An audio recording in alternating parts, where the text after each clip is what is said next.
Welcome, everyone, to the annual overview session for the Low-Income Housing Tax Credit Program and the Qualified Allocation Plan. This year, we are presenting for the first time as a webinar in lieu of holding a live virtual event. We know that you'll have questions, and we want to provide the answers. Details on how to will be provided at the end of this webinar. My name is Terry Nash Giovannucci, and I'm here to kick off what promises to be an informative and engaging webinar. This is intended for applicants preparing a 2024 9% LIHTC application and any others who are interested in learning more about the tax credit program, the 2024 and 2025 QAP, and the application process. I am joined by my colleagues and subject matter experts from CHFA and the State Departments of Housing, Developmental Services,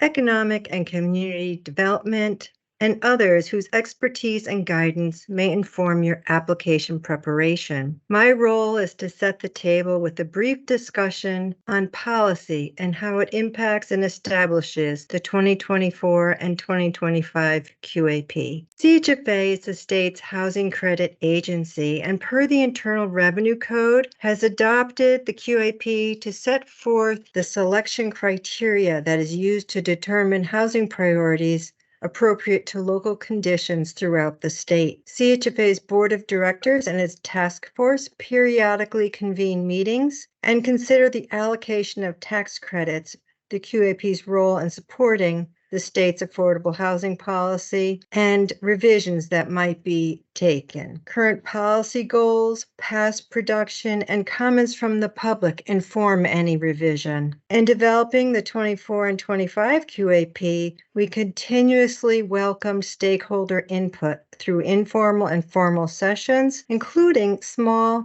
industry-specific focus groups. The QAP is itself a policy document that incorporates by reference several other state and CHFA policies and procedure requirements. These include the Consolidated Plan for Housing and Community Development. The CON plan may be found on the DOH website. Its overarching goal is to develop decent housing, affordable to all, to ensure a suitable living environment, and to expand economic opportunities, principally for low and moderate income persons. Conservation and Development Policies Plan for Connecticut may be found on OPM's website. Among other policies OPM articulates within the document is to provide choice across income levels, utilizing current infrastructure and the preservation of existing residential neighborhoods and housing stock. The Analysis of Impediments to Fair Housing Choice, 2015, is another document found on the DOH website. This is an analysis of fair housing choice to inform future development. Additionally, CHFA procedures, policy statements, and guidelines are made part of the QAP and include those listed here and in the QAP. All of these policy statements, the guidelines, the procedures, the glossary, everything you see here and in the QAP is found on CHFA's website. The two-year 2024 and 2025 QAP is essentially unchanged from the prior QAP in terms of policy goals, classifications, and the weighting of points. There are two classifications that do not compete against each other: preservation and new construction, and we anticipate that 25% of the reservations from each annual credit ceiling will be made under the preservation classification, and 75% of the reservations will be made under the new construction classification. Preservation is very important to Connecticut. It is defined as developments that primarily constitute substantially rehabilitating or replacing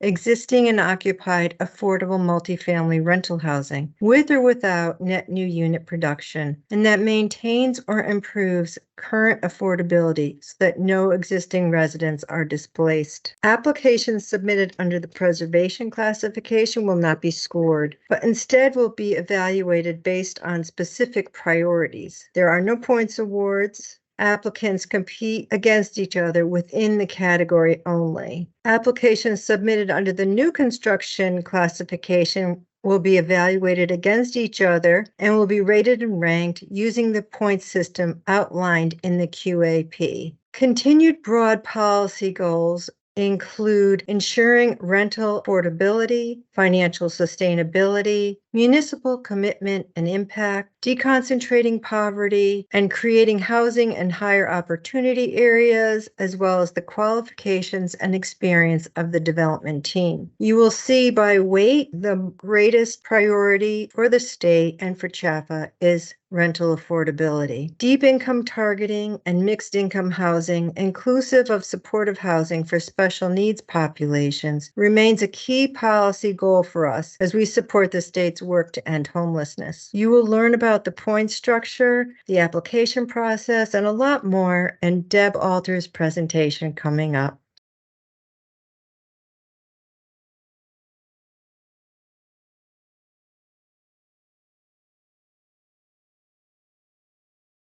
Hello, my name is Debbie Alter, and I am the Senior Program Officer for Program Administration here at CHFA. One of my responsibilities is to oversee the 9% low-income housing tax credit round. I will be explaining the preliminary application conference requirement, the 9% LIHTC round review process, and I will provide you some helpful hints to assist you in submitting the best and most competitive application possible. I'd like to start by reviewing the deadlines associated with the 9% round. Preliminary applications will be accepted beginning on September 27th, 2023, which is concurrent with the developer engagement process that was announced by DOH. Applications will be received until November 1st, and pre-application conferences will take place between October 2nd and November 15th. Please be aware that pre-application notifications for SHPO and SHPO must be submitted no less than 90 days prior to an application deadline, so they should be submitted by October 16th. Sharepoint sites for 9% LIHTC applications must be requested by January 12th, 2024, and the 9% applications will be due no later than 4 p.m. on January 17th,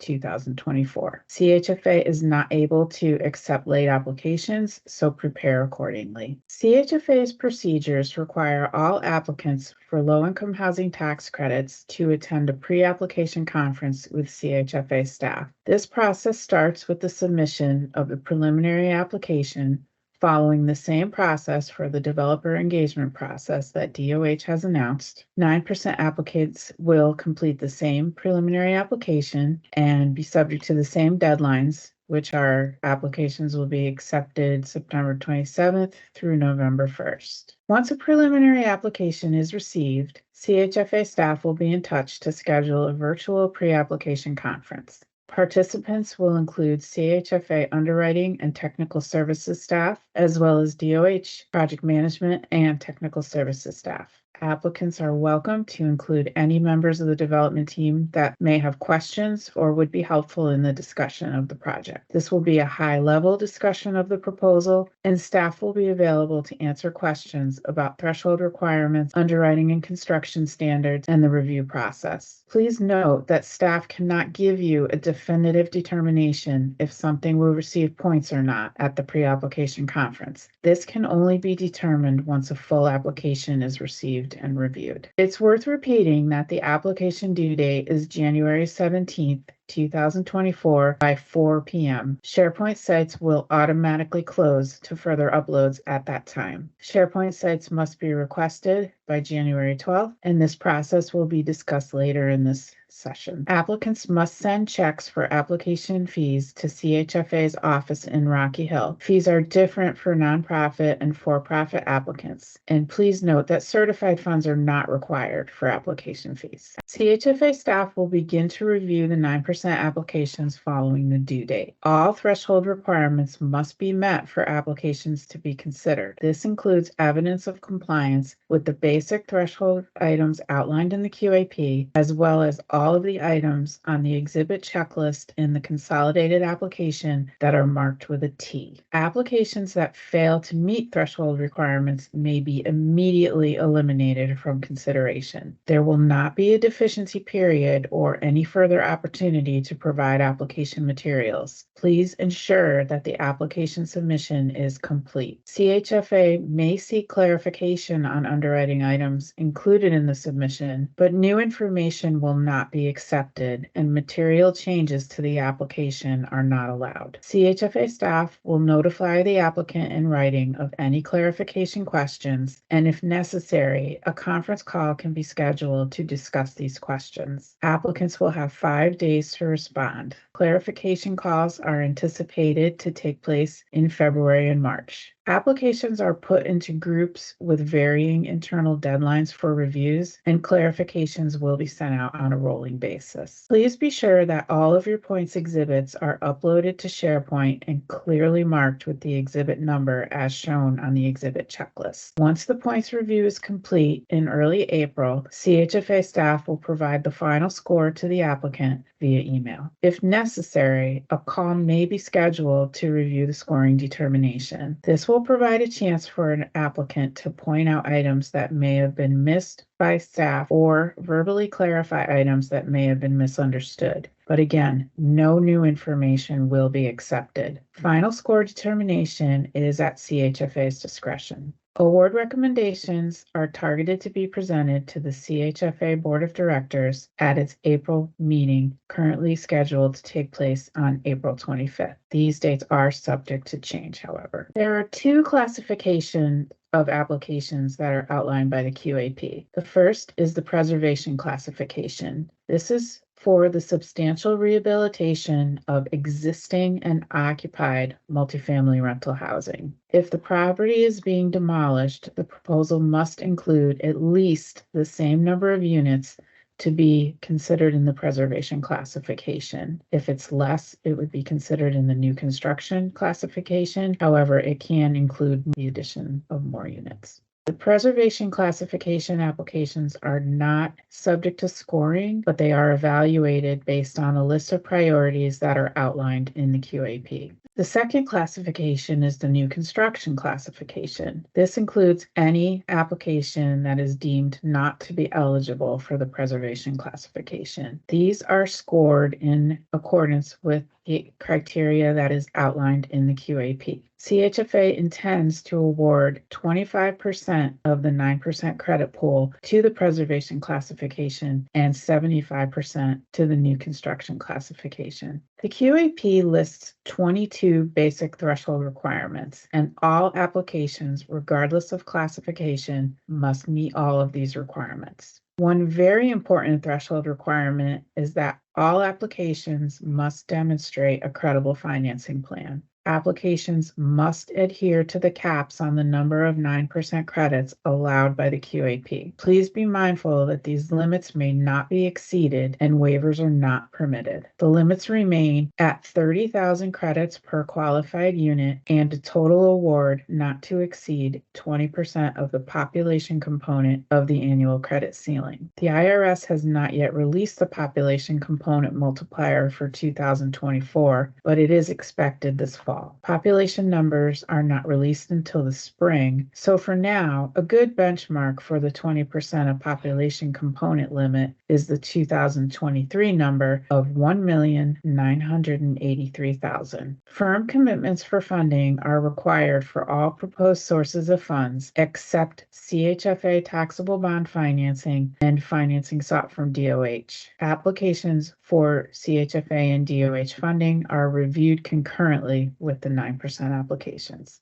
The QAP states that proposed financing terms must deploy 9% credits effectively and minimally. This means that developments must maximize the use of debt and deferred developer fees in their funding stack. Another basic threshold requirement that is often overlooked is the requirement for at least 20% of the total number of units to be targeted to households above 30% of the area median income and at or below 50% of the area median income. The QAP also requires a minimum affordability period of 40 years. Site control and zoning approval must be provided with the application, and plans and specifications must be at a minimum 40% completion level. CHFA expects development teams to have sufficient capacity to deliver the development in a timely manner should it be receiving an award. Past performance with CHFA and other agencies will be reviewed and must show an ability to meet timelines, stay within budget, execute proposals as originally submitted, comply with program requirements, and operate developments successfully. Applicants are encouraged to ask questions of their development team members about their capacity before selecting them. Trending assumptions for underwriting purposes are 2% for income and 3% for expenses. Operating expense proposals will be reviewed against CHFA's per unit operating expense ranges. Please keep in mind that the published range is for the current year and must be trended forward to the stabilized year proposed in the application. These and all underwriting standards can be found in the Multifamily Rental Housing Program Guideline, which is available on our website, chfa.org.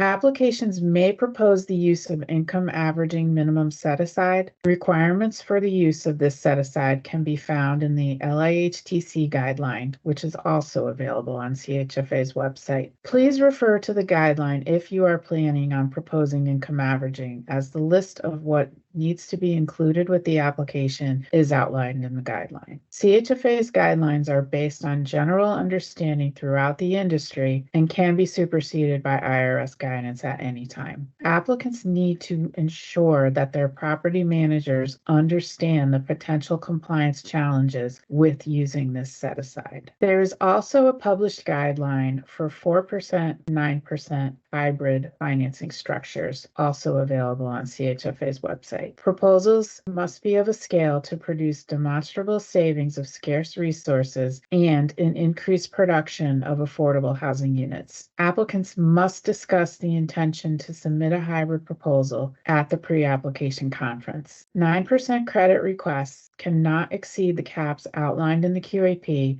of 30,000 credits per qualified unit, or 20% of the population component of the credit ceiling. Credits per qualified unit will be calculated by adding together the number of LIHTC qualified units in both the 9% component and the 4% components of the proposal. Here are some helpful hints for achieving maximum points on applications submitted in the new construction classification. You will probably hear more about supportive housing later in the presentation, but as a reminder, the QAP requires a supportive service plan prepared by a qualified service provider as defined in the supportive housing guidelines to be submitted with the application. The supportive housing guideline is also available at chfa.org. The QAP requires a budget for the services as well as evidence of a plan for funding these services. CHFA partners with the Interagency Council on Supportive Housing and Homelessness to review the documentation related to supportive housing. For underwriting purposes, if there are no rental subsidies covering the supportive units, it is assumed that tenants may receive SSI income once they are connected to services. The rental income assumption for non-subsidized supportive housing units cannot exceed 30% of SSI. For 2023, that amount would be 30% of $914 a month or $274 a month. Points also will be awarded for a commitment of Section 811 subsidies from DOH or a commitment for housing the developmentally disabled from the Department of Developmental Services. Supportive, a service plan and budget are not required to be submitted when there is a commitment of Section 811 or DDS subsidies. In order to receive the points for an on-site resident services coordinator, a signed document called the Acknowledgement of Guidelines for Resident Service Coordinators must be submitted with the application. This can be found with the Consolidated Application Materials at chfa.org. Other permanent funding sources is a points area where we sometimes see confusion. To qualify for points, the funding must be a non-debt source. It cannot be from any state-administered program such as LIHTC or state historic tax credits, and it must be a firm commitment for a permanent source of funds that is quantifiable over a 20-year period. Contributions from sponsors, developers, or general partners do not receive points in this category. A land contribution requires an appraisal that is dated no more than 12 months prior to the application due date. The appraisal must reflect the proposed site control structure, whether it's fee simple or leasehold. CHFA may adjust the value for any negative conditions, such as environmental work required to get the lot ready to build or any required demolition. Tax agreements must be approved by the municipality at the time of the 9% round application submission, and the applicant must provide a calculation of the value of the tax abatement. Funds from a housing authority or a municipality may be counted in this category if they are not a co-sponsor and do not have an ownership interest in the development, and the award is documented by a formal action. Rental subsidies do not count for points. The priority locations map can be found on the website of Connecticut's Office of Policy and Management with the latest plan of conservation and development. As a reminder, a bus stop is not a mass transit station. Only train stations or stations on the CT Fast Track dedicated busway are considered mass transit stations. If the priority location map does not show that there is a 7-day-a-week bus service within a half a mile of the development, but there actually is, applicants may submit maps and bus schedules to claim this point. This is an example of what the priority locations map looks like. In the transit-oriented development category, local bus stops are not acceptable for proximity to transit points. This has changed quite a while ago, and only train stations or stations along the CT Fast Track will earn points. Maps must be provided to support all points claims for proximity to transit and proximity to amenities. The Concerted Community Revitalization Plan category has very specific criteria that must be met in order to earn those points. The plan must have been adopted as of the preliminary application deadline of November 1st, 2023. The proposed property site must be within the geographic area defined by the plan, and a standard land use or comprehensive plan is not eligible unless it contains a specific revitalization component. The organization or group that adopted the Concerted Community Revitalization Plan must certify that no principal of the developer initiated the plan, and points will not be awarded without this current certification. Completion of the proposed development must contribute to one or more of the plan's stated goals, and the organization or group must have made or be committed to making specific investments in non-housing infrastructure, amenities,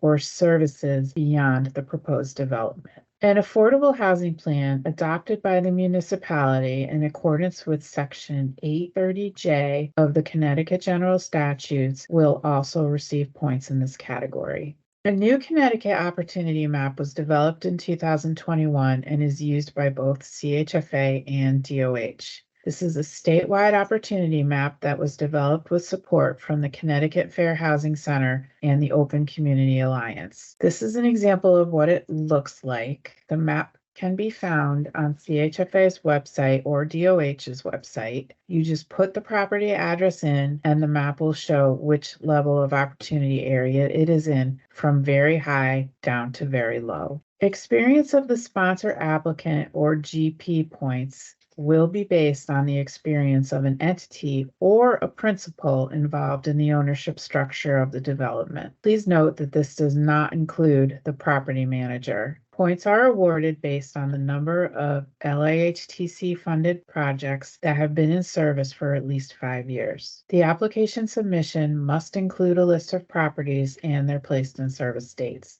Applicants may be established as joint ventures, and the experience of a participant in the joint venture will be considered when the applicant engages a property management company experienced with LIHTCs. Evidence of material participation by any co-sponsor is required. To earn points in the Developer Sponsor Resources category, there must be an investment in the permanent sources of funds, and this does not include a deferred developer fee or tax credit equity. Evidence is required that the funds are available and allocated for the development. Evidence can be in the form of a bank statement or a letter from an accountant, but something must be provided as evidence of the availability of these funds in order to earn points. If the developer is contributing land equity, it must be evidenced by an as-is appraisal that is not older than 12 months from the application due date. It must reflect the correct ownership structure, be it fee simple or leasehold, and CHFA may adjust the value for any negative conditions. If points are awarded for developer sponsor resources, the developer is expected to honor this commitment should they get a 9% award. The amount of this commitment cannot be offset by any funding sources obtained in the future or by project cost savings. Under CHFA's cost certification process, project cost savings goes first to reduce any deferred developer fee and then to reduce the number of tax credits. CHFA is once again offering taxable bond financing products for use with the upcoming 9% round. CHFA offers construction only, construction to permanent, and permanent only loan products. All products have fixed interest rates that are locked in at least 30 days before closing. This year, applications for taxable bond financing will be reviewed as part of the 9% funding round. A soft letter of funding from CHFA is no longer required to be included in the application submission if CHFA is the proposed lender. Applicants are encouraged to explore all financing options and may include multiple letters of financing interest in the application submission. To indicate interest in CHFA financing, simply fill in the CHFA loan line on the sources of funds exhibit of the consolidated application and be sure to choose taxable bonds from the drop-down. The construction-only product has a rate that's based on the 1-month secured overnight financing rate plus 200 basis points. The term is not to exceed 24 months. Interest-only payments will be due until maturity. Prepayment is available in month 16, and all CHFA underwriting standards will apply.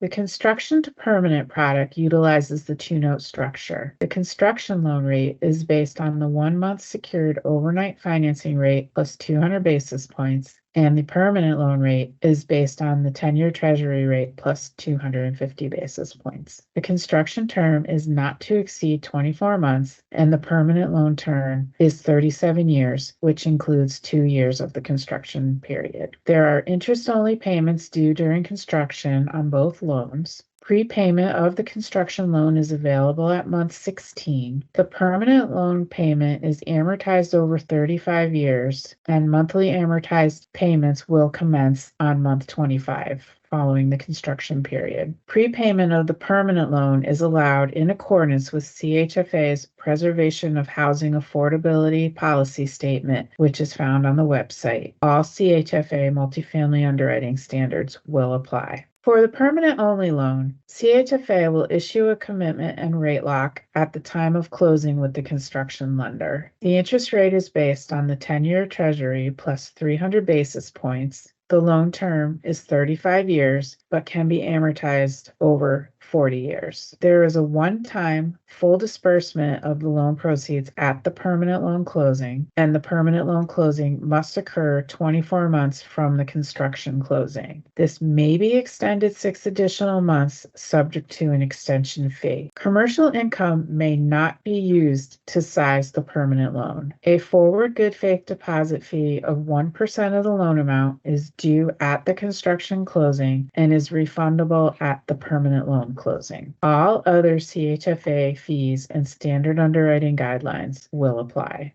At the time of permanent loan conversion, CHFA will perform an updated underwriting to confirm the income, expenses, the debt service coverage, etc. at the time of rent up. Other conversion conditions include 100% qualified occupancy of tax credit units, 100% retirement of the construction loan, and satisfaction of CHFA's typical final closing conditions. Again, please see the product descriptions for full details.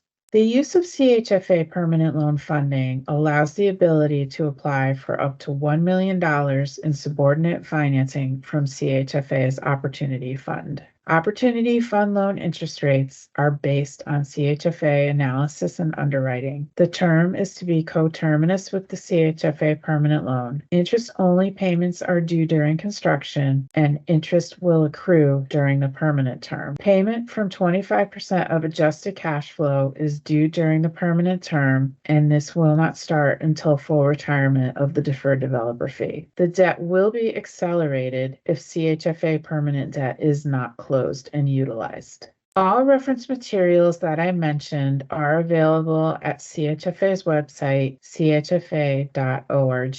Thank you very much for watching this webinar. If you have any questions on the 9% round or taxable bond financing, please direct them to myself, Debbie Alter, at CHFA. You can email me or you may call me at any time. We are available anytime to answer your questions, and we look forward to reviewing your application in the round. Thank you.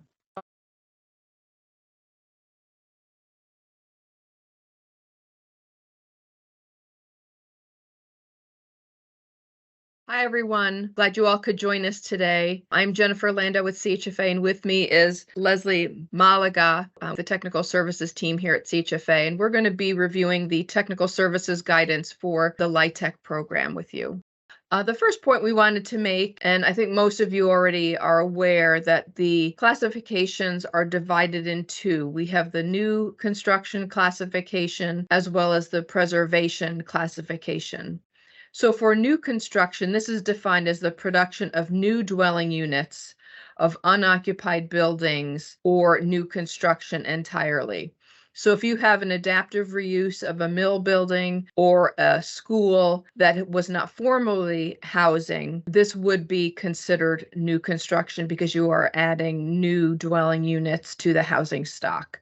By contrast, preservation is defined as the rehab of existing and occupied multifamily dwelling units. So this is really preserving and rehabilitating an existing property that is currently occupied by multifamily residents. In addition, if you are planning the demolition of an existing occupied dwelling, but you plan to rebuild, that would also be considered preservation because the property is already occupied by residents.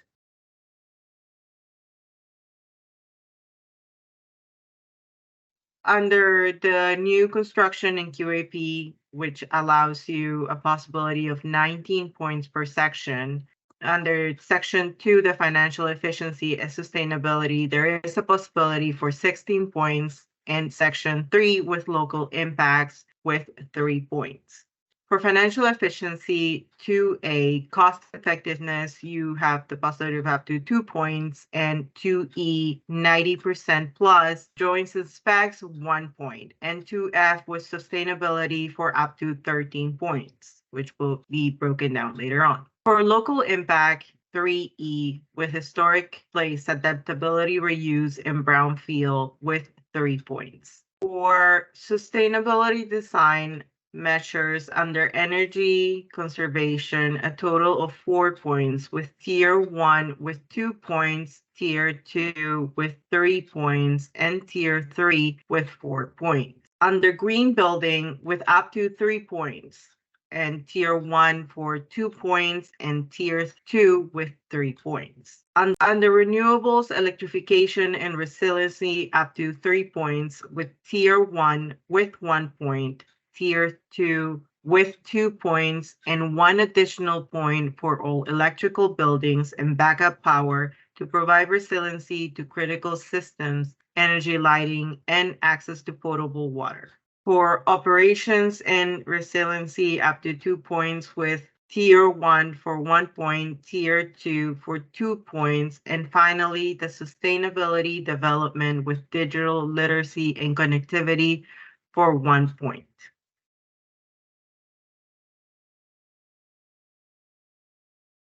So under the preservation classification, as we mentioned, the applications are divided into two classifications, new construction and preservation. So under the sustainable design measures for preservation, we are asking that applicants propose a scope of work based on recommendations from an energy consultant for the highest energy efficiency and sustainability design measures appropriate and possible to the extent appropriate and practical for the proposed development.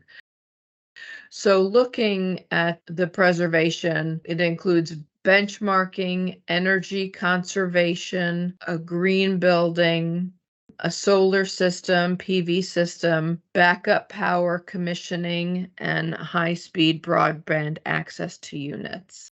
So under extraordinary costs, the hard cost effectiveness points, we are asking that applicants provide calculations if they are seeking those points to include the baseline costs, as we've explained above, and also any extraordinary adders to come up with what they feel is their hard cost effectiveness to be due for these points.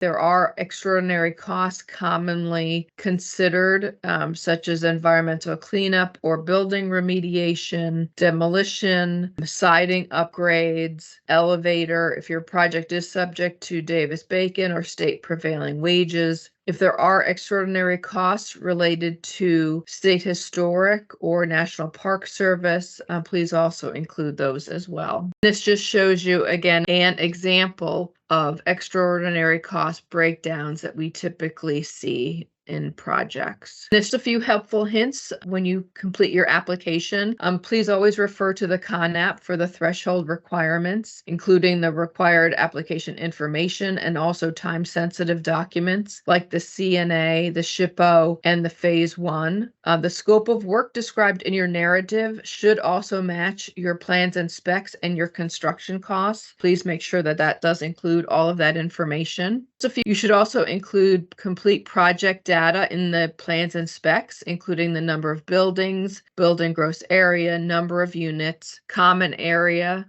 and commercial area. So be sure to convey this to your architect that they need to provide that data in their plans and specs because that is the source document for the CONAP for that information. And for the exploited trade payment breakdown and project cost summary, please be sure to include units in the exploited trade payment breakdown, linear foot, square foot, etc.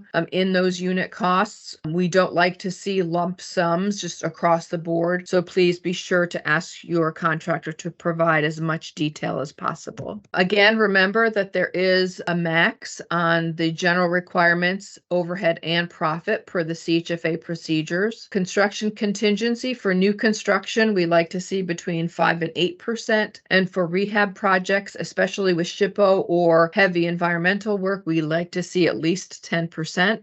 And please make sure that your environmental abatement costs are included in your project cost summary in the appropriate line item because that does count when we review your hard costs for hard cost effectiveness. So if you're including your abatement costs in another line item, such as rough carpentry, you're not going to get that benefit when we do our hard cost analysis. So please be sure that any abatement or remediation costs are included in your environmental line items. Be sure to include prevailing wages or federal Davis-Bacon, and all sustainability measures that you're seeking points for should be appropriately documented in the plans and specs and project cost summary and exploited trade payment breakdown. Refer to the CHFA environmental guideline for testing requirements for hazardous materials, and please also be sure to include those cost estimates. And just as a side note, you will see in this latest version of the CONAP that we have included an environmental summary tab. So we expect that tab in the CONAP to be completely filled out, listing all of the environmental reports you've included for the property and building if applicable. We would like to see a summary of and the environmental concerns that have been uncovered in those reports. Anything from groundwater, soil issues, lead-based paint, asbestos, all of those should be included in that summary. And we want to see a breakout per cost for all of those remediation measures. If you need to remediate lead-based paint or asbestos, those should all be separate line items in that energy conservation tab. So just a little heads up on that. I'm sure SEMA will be going through that later in the presentation, but just kind of a heads up. The phase 1 ESA must be completed and authored within 1 year of the application deadline. Radon testing is needed for all existing buildings. For gut rehab and new construction, you should be including a radon mitigation system in your document set. So please make sure your architects are aware. And those costs should be carried in your exploded trade payment breakdown and project cost summary. And they should be noted as radon mitigation system because that will be helpful for us when we're reviewing your application. For sustainability points,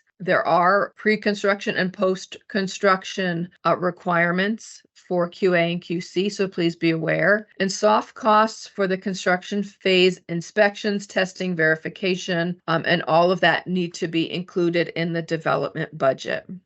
So applications seeking points for energy conservation and green building must provide the completed CONAP and the detailed report in section 4.8E by the professional engineer, which is verifying compliance with all of the green building standards, all the modeling reports, and all supplemental documents required for pre-construction project registration is required. Applicants seeking points for renewables, electrification, and resiliency for PV systems must provide the engineer letters confirming that the annual energy demand for site and common area and lighting has been qualified. So if you're seeking 75 or 90% for the PV system, you must include a letter from your engineer stating that that is what the design has or will be achieving. Points for energy conservation and green building will be based on the percentage of qualifying units. So you can see this is a tally for 2-point, 3-point, or 4-point. Post application, so applications awarded points and under any of these categories will be required to provide proof of the project registration and the payment of the fees for those specific programs, whether it's Passive House, LEED, whatever that is, we need to see that proof of project registration. And applications awarded points under energy conservation and green building will be required to provide her certificates at cost certification. So just a heads up on that.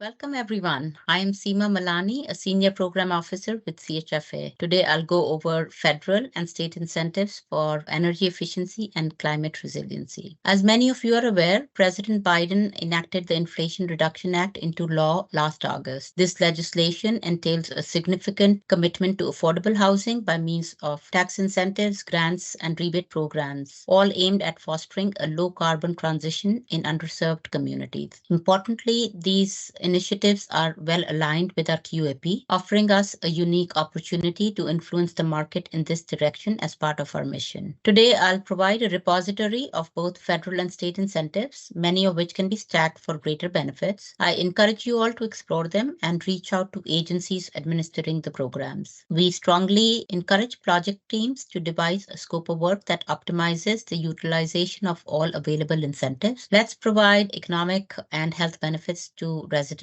we serve and make multifamily affordable housing energy efficient and resilient. We'll start with IRA incentives and then move into state incentives. Here are the IRA programs we'll cover today. Green and Resilient Retrofit Program, GRRP. Greenhouse Gas Reduction Fund, GGRF. Section 48, Energy Investment Tax Credit. Section 45, Energy Efficient Home Tax Credit. Homes Rebate Program. High Efficiency Electricity Home Rebate Program. program. So the first up under IRA is the Green and Resilient Retrofit Program. It is administered by HUD. The program invests in energy efficiency, greenhouse gas reduction, energy generation, healthy housing, and climate resilience strategies in HUD-assisted multifamily housing. It provides $837.5 million in grants and up to $4 billion in loan authority. There are 3 funding cohorts: Elements, Leading Edge, and Comprehensive. Applications are accepted on a rolling basis, available through May of 2024. HUD just released the first round of awards, and happy to share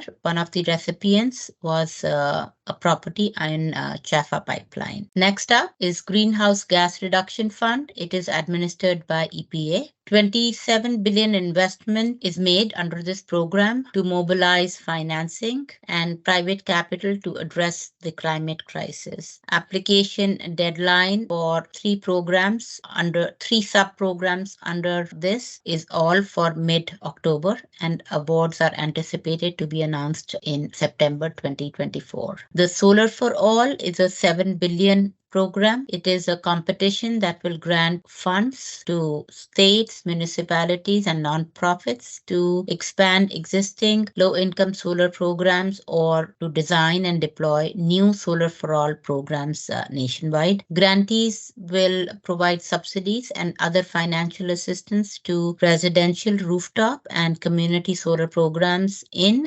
benefiting low-income and disadvantaged communities. The NCIF competition is $14 billion, and this will provide grants to 2 to 3 national nonprofits that will partner with private sector to provide accessible, affordable financing for green technology projects across the country. $6 billion is assigned to Clean Communities Investment Accelerator. It will provide grants to 2 to 7 hub nonprofits that will in turn deliver funding and technical assistance to build the clean financing capacity of local community lenders working in low-income and disadvantaged communities. Next up is Section 48, Energy Investment Tax Credit.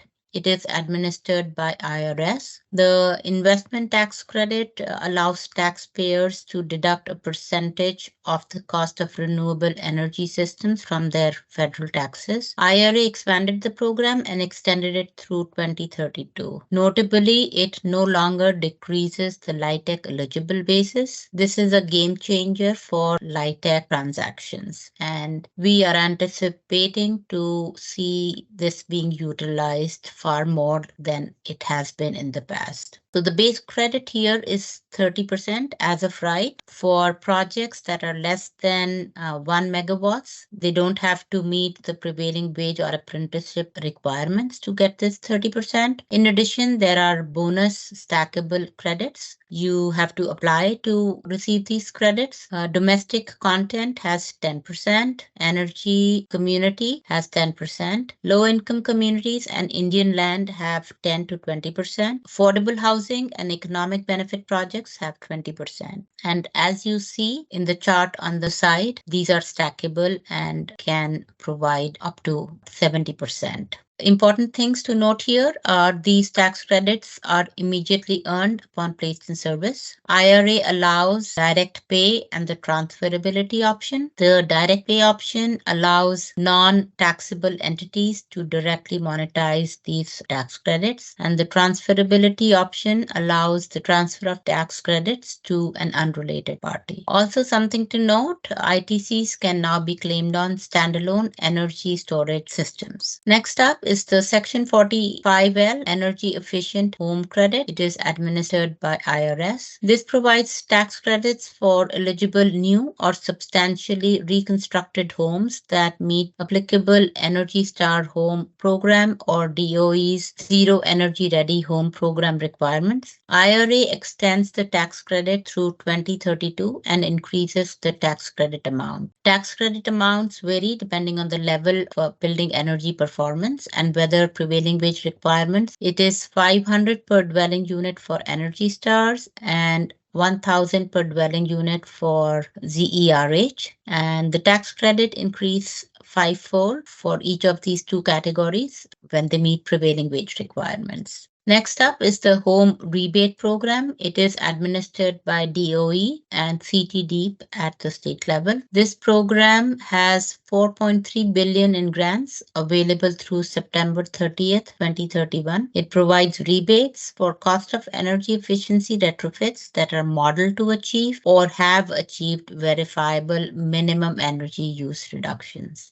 Next up is the Energy High Efficiency Electric Home Rebate Program. It is administered by DOE and CT-DEEP at state level. This program has $4.5 billion in grants available through September 30th, 2031. It provides point-of-sale consumer rebates for qualified home electrification projects. Rebate limit is up to $14,000 per unit or 100% of the project costs. Now we'll go over state incentives. Some of the programs we'll cover today are Weatherization Barrier Remediation Program, Weatherization Assistance Program or the WAP, Residential Renewable Energy Solution RRES, Shared Clean Energy Facility Program SCEF, Energize CT, all electric new construction, Energize CT, multifamily retrofit. So first up is the Weatherization Barrier Remediation Program. It is administered by CT-DEEP and ICAST. The program addresses health and safety issues such as mold and asbestos that prevent the completion of residential weatherization and energy efficiency measures. The eligibility is set to 60%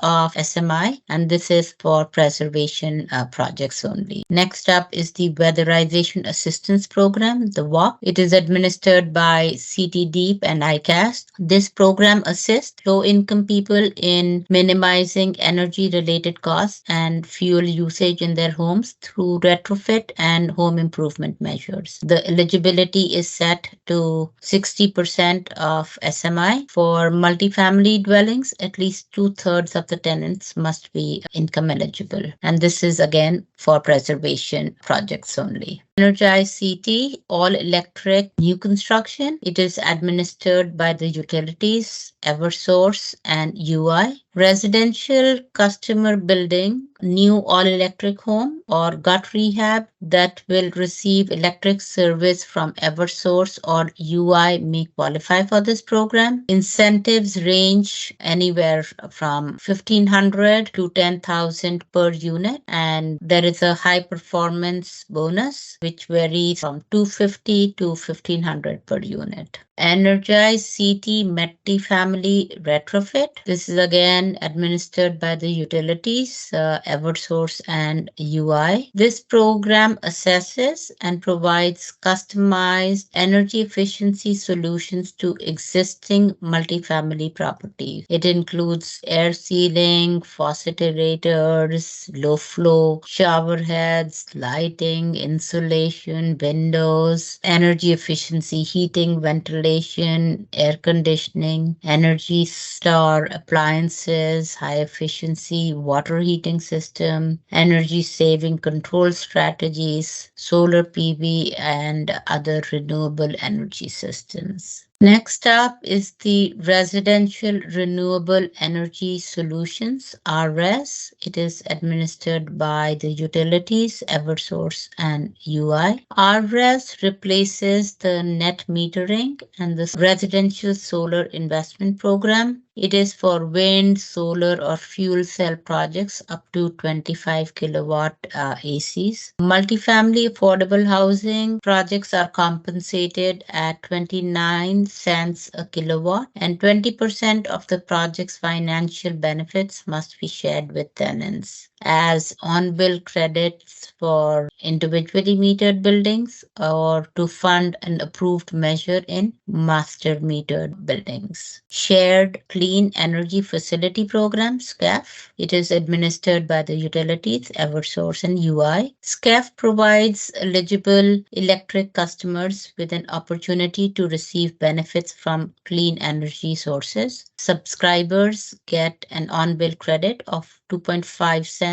a kilowatt hour based on their average monthly load of the electric account at no cost to the customer. The credit will last for 20 years. Subscriptions are allocated via a lottery, and the customers are provided an option to opt out of receiving the credit. That's all I have for today. Any questions? We are delighted to offer any assistance in any way possible. And should you have any questions, please feel free to send them via email. We will respond to them promptly. Thank you so much and all the very best. Thank you.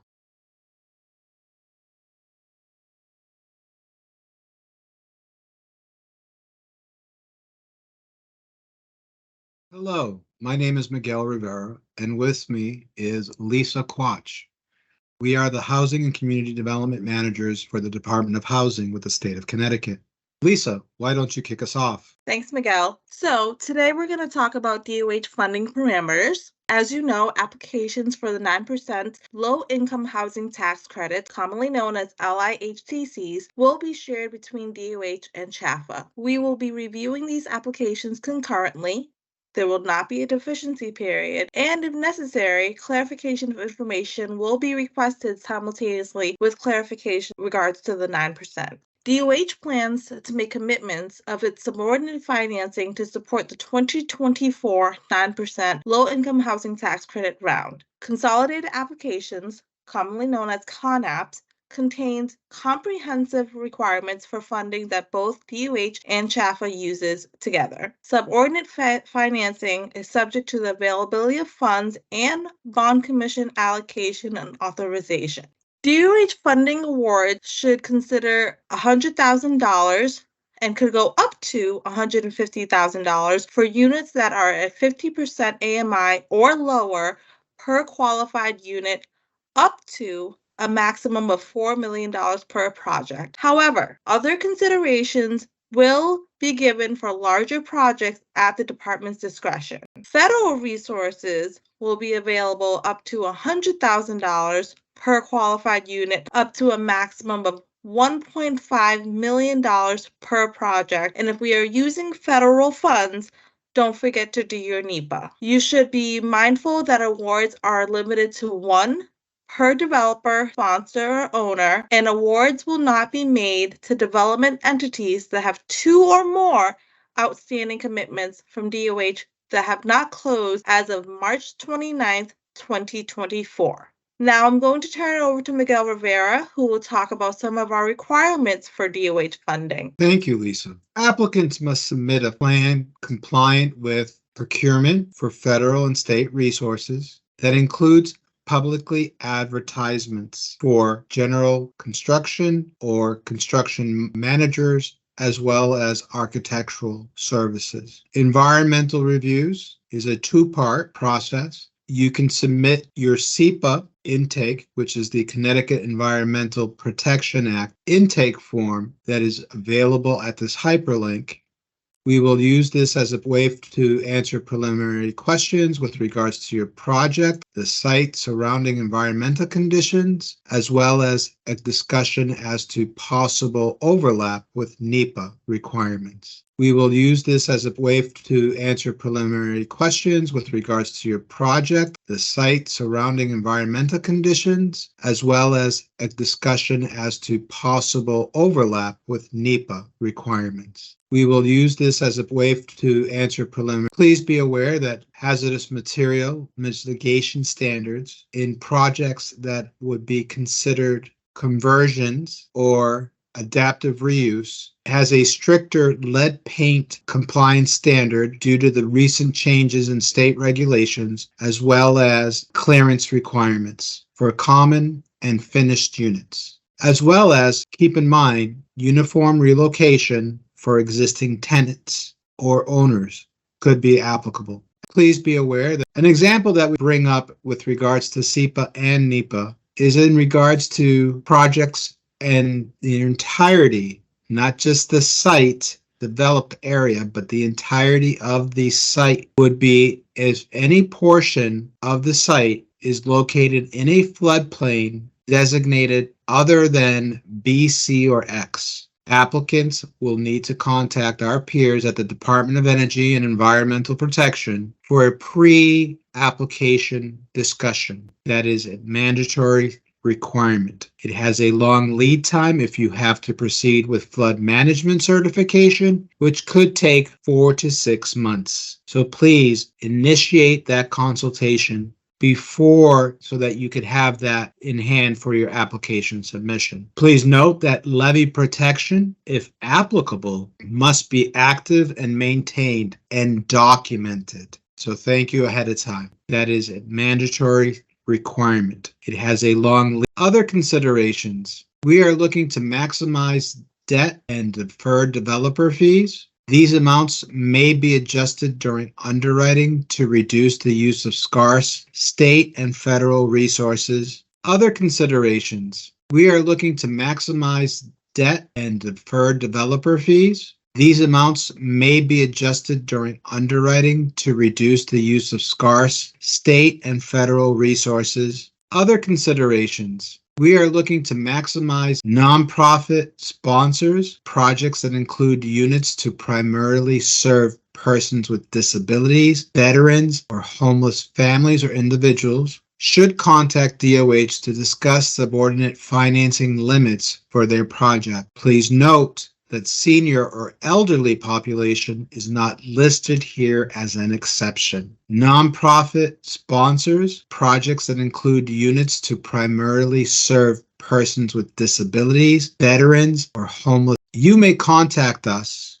First, general inquiries should go to the DOH-DEVELENGAGE@ct.gov link, but you may also CC both myself, Miguel Rivera, at rivera.miguel@ct.gov, or you may also reach out to Lisa Quach at lisa.quach@ct.gov.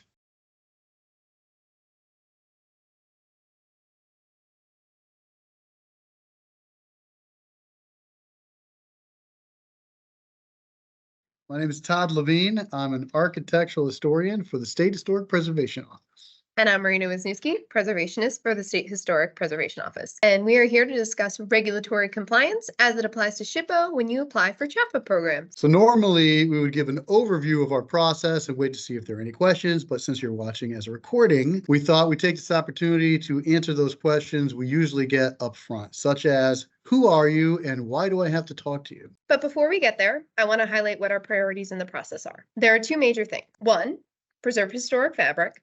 And two, do so while encouraging an efficient review process. What is historic fabric? Fun fact, it's not historic pants, although George Washington did invent a pair of pantaloons. It's all of these examples that you see on the screen and many more. Historic fabric is what makes up historic resources, which for regulatory purposes are properties listed on either the State Register of Historic Places or the National Register of Historic Places, or determined by our office to be eligible for listing on either of those. They come in all shapes and sizes and from different time periods. They can be individual properties like the New London Harbor Light in the middle.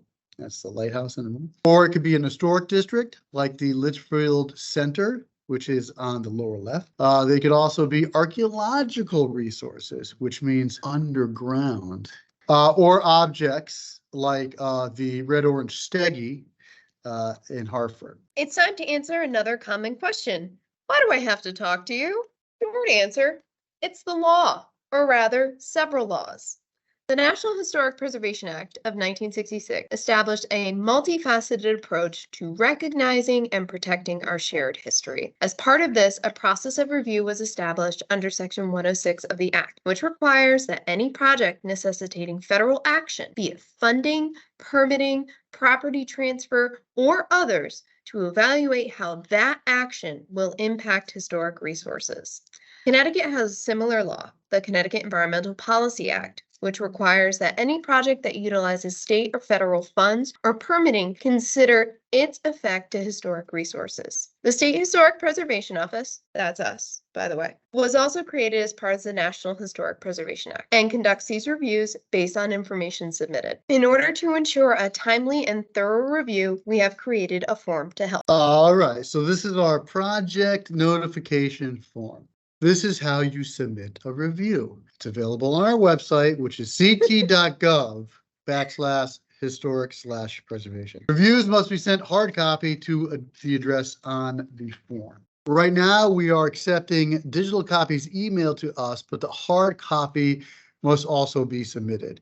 If we don't get a hard copy, you don't get a review.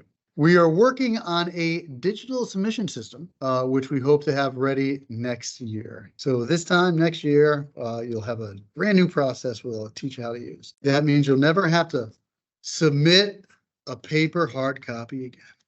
All right, so the form is fairly straightforward and includes such information as location of the project, who is proposing the project, what we call here at SHPO the project proponent, the scope of work, and what state or federal agencies are involved. Now, this last point is very important. This is the funding area. Knowing where your permit or fundings are coming from will help us know under which laws this project is being reviewed.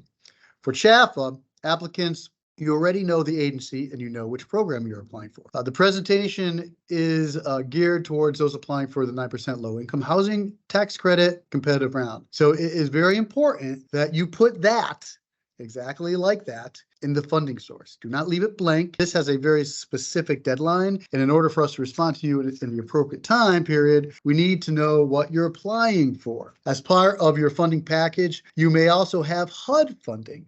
So that would be reviewed under Section 106. CHFA would be reviewed under Connecticut Environmental Policy Act. So if you don't know, ask the agency you're applying to, or in doubt, ask us. We may be able to help.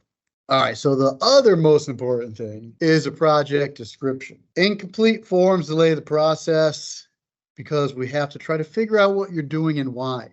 Note that the red box is outlining a section on the form called project description. That space is a quick summary of the project. You'll probably not be able to describe the entire project within the box, but that's okay because that's what it's for. It's for us to get a general idea of what you're doing. For instance, is it new construction of a 4-story building? Is it rehabilitation of an old mill building? Please do not put see attached. I promise you I'm going to look at the attachments anyway. But when I first receive a submittal, I need to know what the gist of the program is. By the way, if you don't fill out that project description, if you say see attached, I'm going to send it back as incomplete. So trust me, just so you know.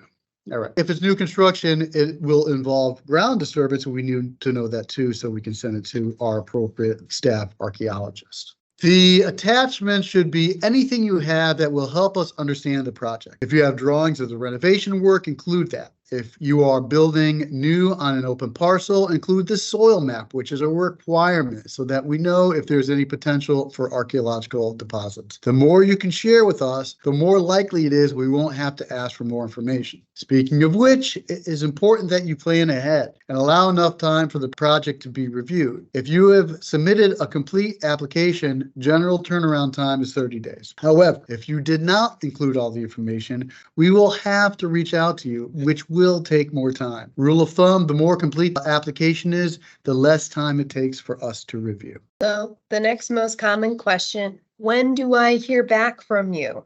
As Todd mentioned, if you filled out the form correctly and we have all the information that we need, you can expect a letter from us within 30 days. Normally we mail hard copies, but we are currently sending out electronic letters to help expedite reviews. The letter has 4 possible outcomes or determination of effect. The first one, which is what 90% of our letters say, is no historic properties affected. This means exactly what it says. There are not any historic properties that will be impacted by the project, and you're good to go. The second one is no adverse effect. This means there is a historic property that will be affected, but nothing that would negatively impact its historic fabric. The third possible outcome is a conditional no adverse effect. This means that there is a historic property and that the majority of the project will not negatively impact the resource, but there are 1 or 2 items of the project scope that should be modified to avoid harming the resource. An example of this could include retaining rather than replacing architectural trim, using a more compatible material for a new addition, reconfiguring parking so it doesn't disturb archaeological resources, or other very specific project item. Conditional no adverse effects are usually issued after we've reached out and spoken with the project proponent. This is a way for us to get you a letter without having to resubmit the project and to help keep the process moving. The last possibility, which neither we nor the project proponent want, and the one that no one wants is an adverse effect. An adverse effect is found when an undertaking, quote, may alter directly or indirectly any of the characteristics of a historic property that qualify the property for inclusion in the National Register in a manner that would diminish the integrity of the property's location, design, setting, materials, workmanship, feeling, or association. For state-funded projects, this definition also applies to state register property. It is a very long definition, but it basically boils down to a project that will harm a resource. So what if the finding is an adverse effect? Bad news, everyone. It means you have to have a deeper conversation with SHPO to resolve the adverse effect. And remember, legally, we must resolve it. It's a must. The first is avoid adverse effects. Avoidances don't do it, right? So if you have a project where you're destroying an historic building or historic fabric in a historic building, our first question of you is, must it be done? And if it can be avoided, avoid it. And then all your problems go away. If it can't be avoided, we look to minimization, which means you minimize the impact. How do we not impact how do we not have as big of an adverse effect? Can we minimize it somehow? And again, that works only in particular sites. So for instance, if you had a house with an addition and you needed to do new housing, you wanted to put a big addition in the back, maybe instead of knocking the whole building down, you just knock down the rear addition. That would be minimizing the adverse impact. And then the final option is mitigation. That's where we cannot avoid or minimize, and we have to compensate the community for the loss. And usually that is a project that is either within the APE of the initial loss or at least within the town, and it's a preservation project that we hope can be begun and completed with the funds that we're putting towards that mitigation. So that first option, avoidance, is pretty easy to do if you follow the earlier advice to plan ahead. Part of that is to be cognizant of what resources you have at the outset, and there's actually a book on how to do it. The Secretary of Interior's Standards for the Treatment of Historic Properties. The Standards is your manual for how to treat historic properties and is free. So please go to nps.gov/TPS/standards to download a free copy. But wait, there's more.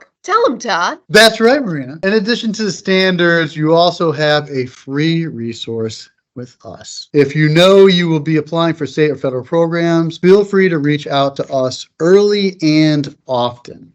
I truly enjoyed talking about this, so please go ahead and reach out, ask any questions you want. Because SHPO loves people. We can help you identify if there is a resource in your project and how best to treat it within the larger scope. Again, reaching out early helps us to streamline the review and make sure you stay on track. So in addition to reaching out to us directly, there are other resources that you can access to gain more information on any historic property in your project area. Digitally, the National Archives holds all National Park Service records up to 2012 for properties that are listed on the National Register of Historic Places. Our office just recently launched our new digital GIS system that has all National Register properties, state registered properties, inventoried properties, and coming soon, archaeological surveys, all online at Concris. https://concris.ct.gov.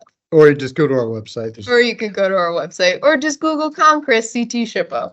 Now, that being said, for anything that does not fit within those parameters or things that were very recently listed, you can request to view our paper files, or if you are just a paper person, you can request to view those files. Normally, we are very flexible regarding researchers. Our access to our office is currently limited to approximately 1 day a week, so keep in mind it may take time to schedule an appointment. Our office also administers several financial incentive programs for the rehabilitation of historic properties, including the Federal Rehabilitation Tax Credit Program and the State Rehabilitation Tax Credit Program, which offer a 20% and 25% credit on eligible expenses, respectively. Some of you may have used them on other projects, and as a bonus, projects that include an affordable housing component get an extra 5% credit. That work has to be pre-approved, but that fits right into our plan ahead guidance. Properties must be listed to take advantage of these programs, so check our database and check NPS to see if you have a listed property, or again, feel free to reach out. So we've thrown a lot of information at you in a very short amount of time. So let's recap with a checklist that you should all keep in mind.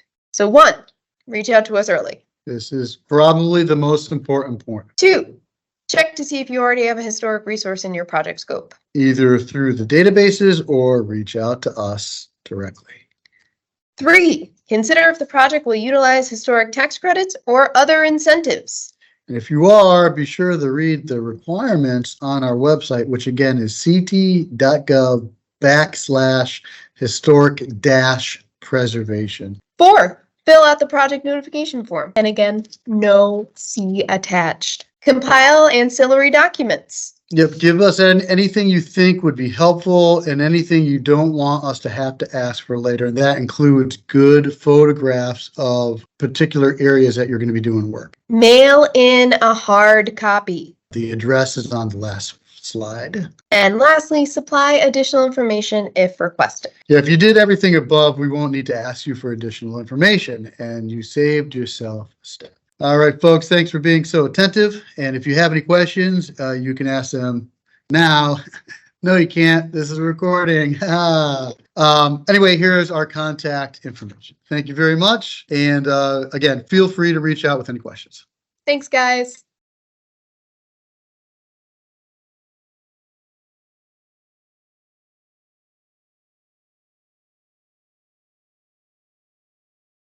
Hello, my name is Tawny Foe, and I am a housing specialist at the Connecticut Department of Housing. And one of my roles is program coordinator for the HUD Section 811 Project-Based Rental Assistance Program, which we commonly refer to as CT 811 or 811 PRA. But for this presentation, I'll simply call it 811. For this LIHTC overview session, I will share information with you about 811, as these program funds are a potential rental subsidy resource for your proposed housing developments. Some 811 basics. This is a federal project-based rental assistance program designed to generate permanent supportive housing units. It starts as a HUD grant, which has been awarded to the Connecticut Department of Housing as the lead grantee in our state. DOH partners with the Connecticut Housing Finance Authority, Department of Social Services, Department of Mental Health and Addiction Services, and the Office of Policy and Management to administer this grant. Some 811 provides rental subsidies for units with gross rents up to the applicable HUD fair market rent. It's very important to note that this program provides rental assistance funds only. There are no service or capital dollars. So what does this mean for you as a developer? DOH is in search of new construction, rehab, and adaptive reuse projects. And perhaps this is not something you're thinking about for this session, but we are also able to contract with existing projects so long as we can expect adequate turnover. A few highlights of the 811 program requirements. The assistance is limited to no more than 25% of the project. This limit is in the spirit of integration to ensure that supportive housing for persons with disabilities is dispersed within non-user communities. Rental assistance contracts between DOH and the owner are for 20 years with a recorded 30-year use agreement. It's important for you to note that the threshold count that triggers Davis-Bacon labor standards is 12 units. The project would be subject to a HUD environmental review unless the project already receives HUD environmental clearance for other qualified programs such as home. Properties are subject to Uniform Physical Condition Standards or UPCS inspections at least every 3 years. I'll go over some of the basic project eligibility requirements. Again, it can be a new or existing property with at least 5 units. Development costs can be paid with any public or private resources, except for HUD Section 202 or 811 capital advances, because those programs have additional use restrictions that don't align with 811 PRA. If the units are senior restricted or already restricted for persons with disabilities, or if they already receive or recently received a long-term operating subsidy, they do not qualify. What projects do we prefer? Ones that are near public transportation and community services, high opportunity areas. Efficiency and one-bedroom units are ideal, as well as units that are accessible or adaptable. And ideally, we want to work with properties that will be managed by agencies with federal project-based subsidy and HUD systems experience. While everything may sound good and well from the development perspective, the heavy lift for this program is really on the management agent who are tasked with program compliance. Who does this program assist? Eligible households are extremely low-income individuals and families with at least one individual who has a qualifying disability and is between the ages of 18 and 62. In addition to this, the 811 program targets 3 specific population groups. 1 are individuals who are homeless or at risk of homelessness. 2, individuals participating in the state's Money Follows the Person program, which, if you aren't familiar, it is a program assisting individuals residing in nursing facilities who need to transition back into the community. And 3rd are individuals diagnosed with autism spectrum disorder. Qualified applicants are referred directly to the 811 set-aside units, although I always emphasize that the applicants are still subject to the property's resident selection plan. A feature of this program is that through our partnership with the state agencies, 811 applicants and tenants are connected to support services. Here I've listed some examples of those services. Now, if you recall on an earlier slide, I emphasized that this program does not provide service dollars. Think of it this way. The rental subsidy is project-based, but the support services are tenant-based. They can come and they can go. Can services stop and the tenant remains? Yes.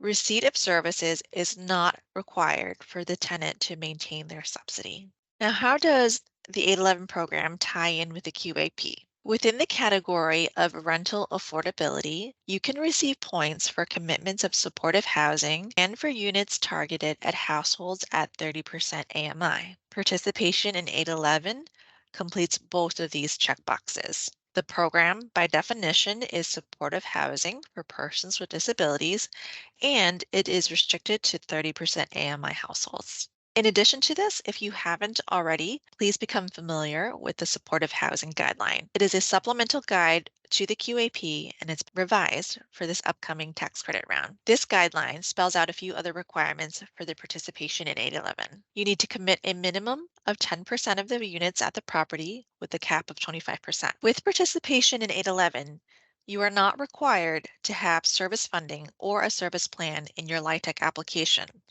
However, you should still seriously consider identifying a service provider for your development. This recommendation is specific to owners who plan to house homeless applicants referred by the Coordinated Access Network, also known as the CAN, but this recommendation can be considered for the other population groups as well. Tenants generally receive more robust support services at a higher frequency from an on-site provider in comparison to the light touch services matched to a CAN referral. Conversely, consider budgeting for a resident services coordinator to help your tenants create and maintain connections to outside services. These are recommendations for you to consider to strengthen the operation of your property.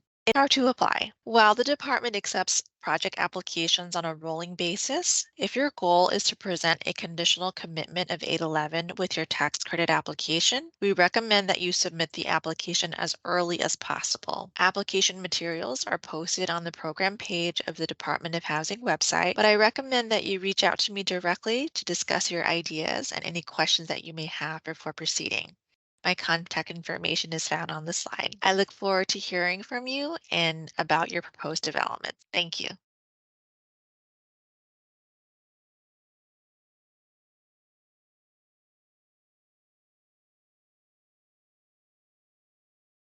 Supportive housing and the CAN referral process. I am Terry Nash for the Interagency Council on Supportive Housing and Homelessness. I'm going to describe for you a little bit about supportive housing and the CAN referral process and provide contact information to help you with your application process. Developer LIHTC applicants that wish to include traditional supportive housing in their developments must provide documentation with the consolidated application that they submit. This documentation must include a service plan from a qualified service provider or an Interagency Council on Supportive Housing and Homelessness recognized service provider, following the outline in the Supportive Housing Guideline. A qualified service provider is a community-based service provider organization that receives funding and extensive training from the State of Connecticut Department of Mental Health and Addiction Services. An IACSH recognized service provider is a community-based service provider organization experienced in the provision of tenancy-sustaining services, often for specialized and very specific populations. These organizations will be recognized by the IACSH as an acceptable substitute for the qualified service provider when necessary and upon request. In order to have an organization recognized by the Interagency Council on Supportive Housing and Homelessness, please reach out to me, Terry Nash, at CHFA, or Steve DeLella at the Department of Housing. When leasing units set aside for the homeless or special populations, the first step is to engage the coordinated access networks. The property manager provides the local CAN manager with property unit availability and details. The CAN then refers households that meet eligibility requirements. Property managers follow the resident selection plan in confirming the applicant's eligibility, and the service provider will assist the applicant through the leasing process. Note the map which describes the regions of the CANs throughout the state. There are 7, and they are outlined in the supportive housing guideline with all the towns listed in each regional CAN. This contact information for the regional CAN leadership is also provided in the 2024 and 2025 Supportive Housing Guideline, which is found on CHFA and DOH's websites. Statewide CAN managers reside at the Department of Housing. Lee and Kara are your first contacts should you have any concerns related to the lease-up process or continuing occupancy of the supportive housing units. Thank you.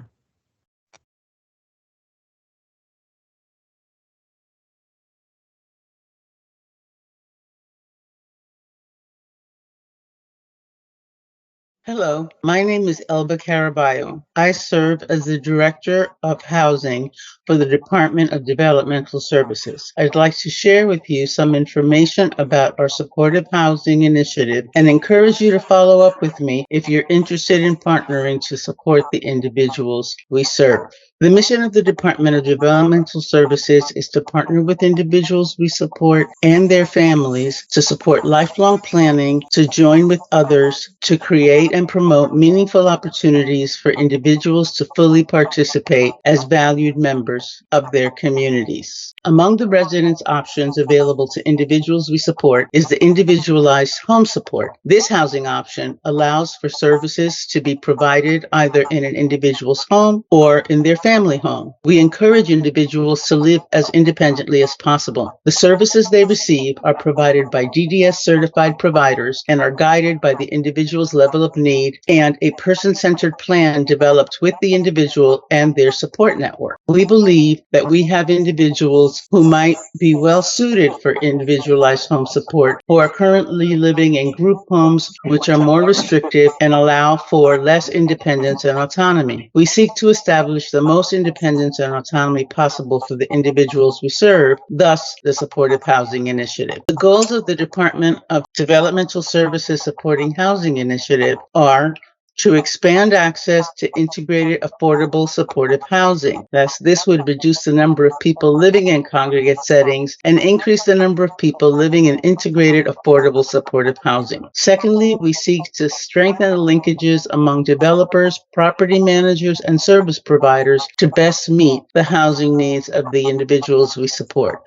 Third, we really want to demonstrate the effectiveness of smart home technology and other assistive technologies. We want to implement assistive technology strategies because we know that they will improve outcomes, increase independence, maintain health and safety, and decrease the overall reliance on paid staff. We have learned that what individuals supported by DDS want and need, and what their families and support networks want for them, are very similar to what the rest of us want in terms of our housing options. They're looking for safe, affordable, supportive housing, easy access to transportation, community and work opportunities, shared and mixed-use community space, where they can meet and interact with other residents in the complex and with the wider community, inclusion and participation in the life of the community, and accessible or accessible-ready units. Our providers are exceptionally well vetted, experienced, certified, and prepared for the evolution in the provision of care to support the individuals with whom we work. They're qualified to provide home support services. They're enrolled as Medicaid performing providers. They're in good standing with DDS and have active certification. They're committed to excellence in the care and service provision. They're always seeking innovative approaches to community-based supports to enhance the quality of life for the individuals they support, and they're ready and willing to partner with housing developers. The key elements for successful developments include that in larger developments, no more than 25% of the total units are dedicated to supportive housing. Living environment is person-centered. There's an economy of scale in service delivery, given that all of the individuals being served are in close proximity. On-site staff being available, the ability to age in place, the continuum of supports as their needs change, and a strong provider-developer property manager relationship. In 2017, we were awarded $20 million in capital development funds through the IDASH initiative. We worked with 3 developers on projects that are now complete and operational. In 2019 and until now, we really have focused on sustainability, joining with the Department of Housing and the Connecticut Housing Finance Authority capital development process. We were involved with 4 developments that were awarded. 2 are already complete and operational, and 1 is about to open in New London. We are now turning our sights to growing this model for service provision.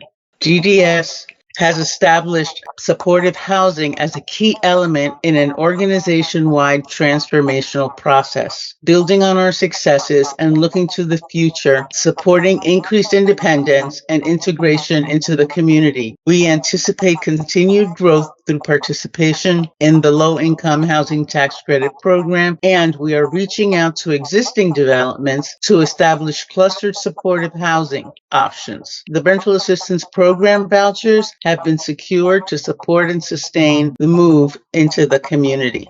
Thank you very much for your time. I've listed my cell phone for your convenience. Please text first and identify yourself so that I know who's calling. As a developer and potential partner, you are a priority. I don't want to miss the opportunity to connect with you. Thank you very much.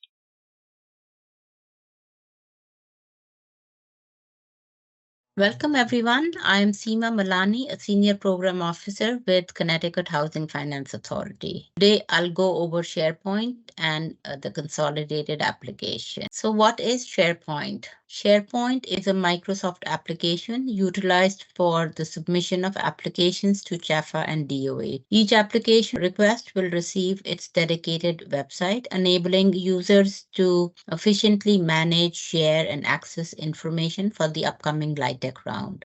Here is a snapshot of what it might look at your end. You'll find a description of the LIHTC round along with the convenient quick access buttons on the side. These buttons facilitate the management of your applications, including tasks, the CONAP, various exhibits, file upload features. Additionally, there is a user-friendly help section to assist you with navigating the website. Next up, how to access the SharePoint. To request a website, please send an email to applicationrequest@chfa.org. In your email, include essential details such as the funding round, project name, contact information for the users. If you are aware of any additional users who would require access to the website, provide their email addresses as well. Please note the following important points. Each application is allocated its own dedicated website. Therefore, we require a separate email request for each application. Please do not combine multiple requests within a single email. Please allow 2 to 3 day period for the website to be created. Once it's ready, you'll receive an email containing access information. For each email address used in SharePoint, a Microsoft account will need to be created. So SharePoint facilitates collaborative teamwork, enabling multiple team members to work on the application simultaneously. This allows team members to assign and complete tasks, update a single consolidated CONAP, upload files as needed.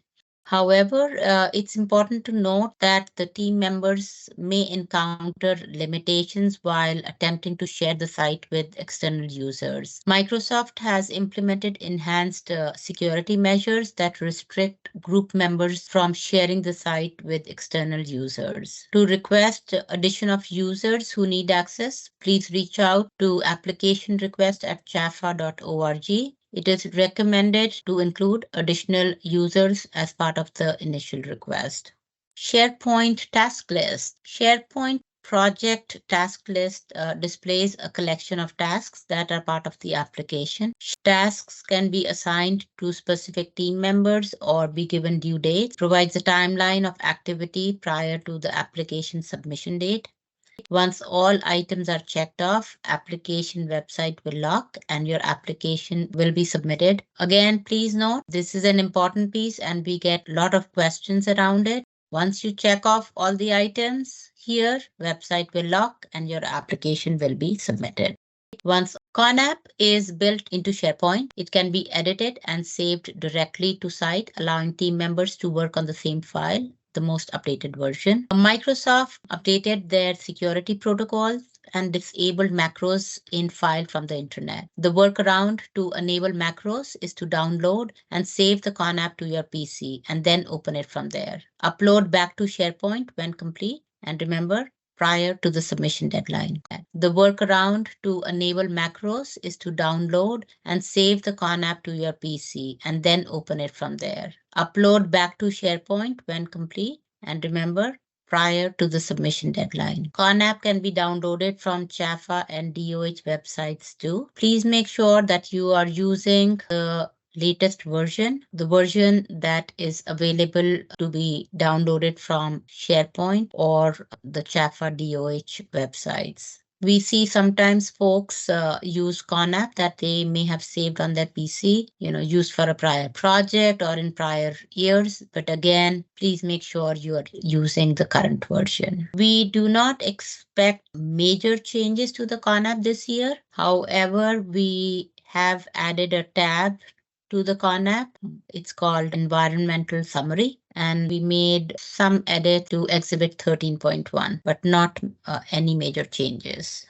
Here is a snapshot of the CONAP. It can be accessed right from the home screen or from the reference library. File uploads. This website section is dedicated exclusively to file uploads. Here are some features and tips. You can upload multiple files simultaneously and organize them into section-specific folders. SharePoint offers the convenience of drag and drop for easy file uploading. If you make incorrect upload or if you need to replace a file, you have the option to remove and replace the uploaded item. When naming your files, please consider the following tips. Keep file names brief and relevant. Use abbreviations where possible. Avoid duplicating project names in the file path. Steer clear of unnecessary space or hyphens. Abbreviate consolidated application as CONAP for concise file names. If the file names are really long, our system cannot download them properly. So please make an effort, brief and relevant. Section folders. Section folders are aligned with sections in the consolidated application. Upload files to relevant section folders. Reference library. This section includes a downloadable version of the consolidated application, as well as several templates and forms that are to be completed and submitted with each application. There is a help section available to walk through users with the step to use each section of the SharePoint website. It can be accessed through the menu in the upper left section of the home screen or by clicking the help links in each section description. Submitting the application. To ensure the smooth processing of your documents and to prevent any potential submission errors caused by last-minute uploads to the website, we recommend uploading your documents as they are completed. And please note the following. CHAFA will commence reviewing the documents uploaded to the Sharepoint site only after the application submission deadline. Unless specifically requested by CHAFA or DOH, any submissions via emails will not be considered part of the application. To formally submit your application and lock your website, mark all items in the task list section as complete. Please keep in mind the submission deadline is 4 p.m. January 17th, 2024. That's all I had for you today. We are delighted to offer our assistance in any way possible. Should you have any questions, feel free to send them along via email and we will respond promptly. All the very best. Thank you.